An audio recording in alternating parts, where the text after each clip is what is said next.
देखिए, हर परिवार की, हर फैमिली की अपनी विधि होती है पूजा करने की, उसको ना इंटरफियर करते हुए वास्तु ज्योतिष के हिसाब से जो विधि है वो मैं आपके साथ शेयर करती हूँ।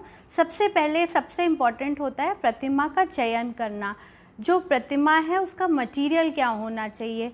मिट्टी की बनी प्रतिमा शुभ रहती है, चंदन से बनी प्रतिमा शुभ रहती है और मिट्टी और चंदन की मिक्स जो प्रतिमा होती है वो भी शुभ रहती है।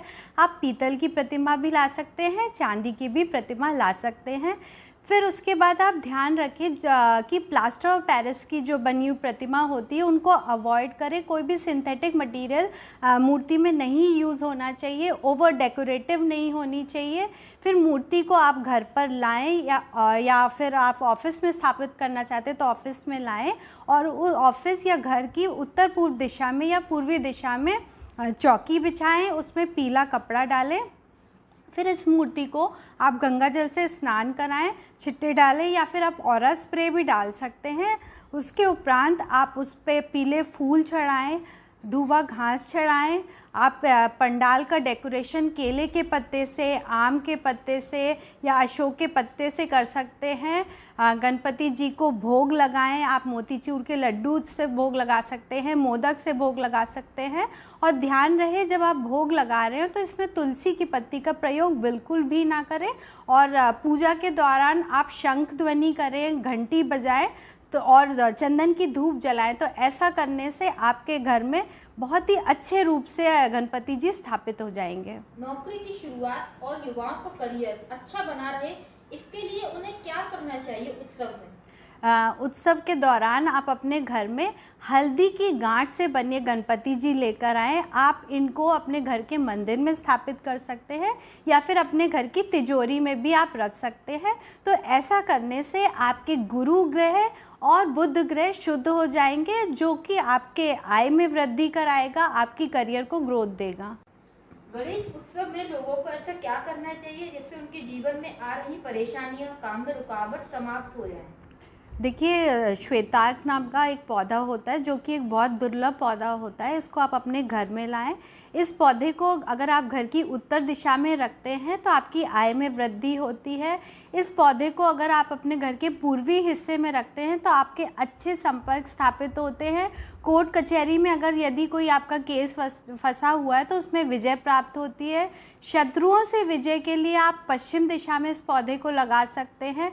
यदि आपका घर दक्षिण मुखी है तो आप दक्षिण दिशा में इस पौधे को लगाएंगे तो वास्तु दोष से मुक्ति मिलेगी। और दक्षिण दिशा में यदि आप इस पौधे को लगाते हैं तो आपको मानसिक शांति भी मिलेगी। तो यदि आप इस पौधे को गणेश चतुर्थी पर लेकर आते हैं, लगाते हैं, तो ये आपके लिए सौभाग्य होगा। पूजा में भगवान गणेश को प्रसन्न करने के लिए लोगों को क्या करना चाहिए और क्या नहीं?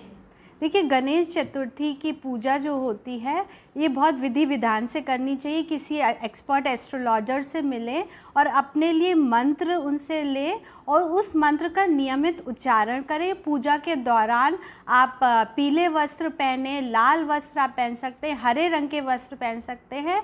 डार्क कलर के, डार्क ब्राउन, डार्क ब्लैक या ब्लू आप नहीं पहनना चाहिए, अवॉइड करना चाहिए। और पूजा के दौरान आप शंख बजाएं, घंटी की ध्वनि करें। तो ऐसा करने से आपके घर में वास्तु दोष मुक्त होगा और आपके ग्रह भी शुद्ध होंगे। भगवान गणेश को घर में लाने के सही नियम क्या हैं? बेसिकली बहुत से लोगों को कन्फ्यूजन रहता है कि जो हम गणेश जी की मूर्ति ला रहे हैं उनकी सूंड की दिशा क्या होनी चाहिए। यदि आप गृहस्थ में हैं और आप अपने घर के लिए गणपति जी ला रहे हैं तो आप ऐसी मूर्ति का चयन करें जिसकी सूंड की दिशा बाईं तरफ होनी चाहिए।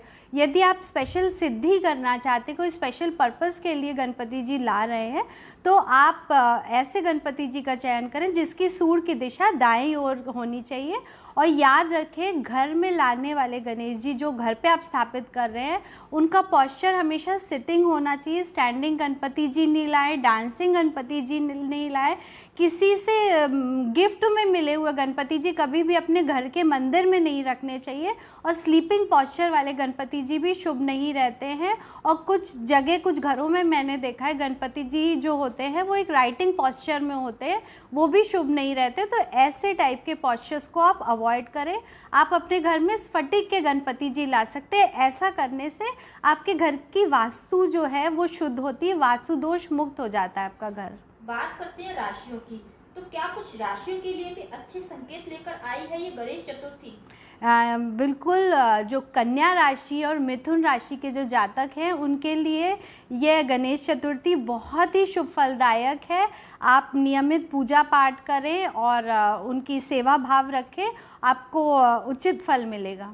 भगवान गणेश की प्रतिमा का रंग भी क्या महत्व रखता है और कौन सा रंग बेहतर है? देखिए, बेस्ट जो कलर्स होते हैं गणेश प्रतिमा के वो पीला रंग, लाल रंग, हरा रंग होता है। यदि आप मोक्ष प्राप्ति के लिए गणपति जी लगाना चाहते हैं तो आप श्वेत रंग के गणपति जी लाएं। विवेक वृद्धि के लिए आप पीले रंग के गणपति जी स्थापित कर सकते हैं। ऊर्जा वृद्धि के लिए आप लाल रंग के गणपति जी स्थापित करते हैं। बुध ग्रह की शुद्धि के लिए आप हरे रंग के गणपति जी लगा सकते हैं। तो आप अपने पर्पस के हिसाब से अलग अलग रंगों का गणपति जी का चयन कर सकते हैं।